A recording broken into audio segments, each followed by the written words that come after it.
Belum lama ini viral video sekelompok remaja pria asik bermain trampolin menggunakan selimut. Video itu diunggah lewat akun TikTok Farik P. Awalnya terlihat puluhan remaja santri berdiri berjejer sambil memegangi pinggiran selimut motif Doraemon. Diketahui selimut tersebut disiapkan untuk membuat permainan layaknya trampolin.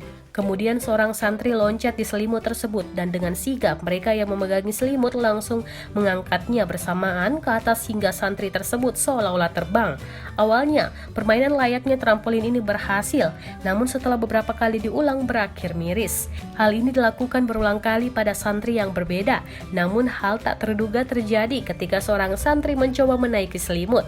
Saking tingginya anak tersebut terhempas hingga menjebol plafon di atasnya.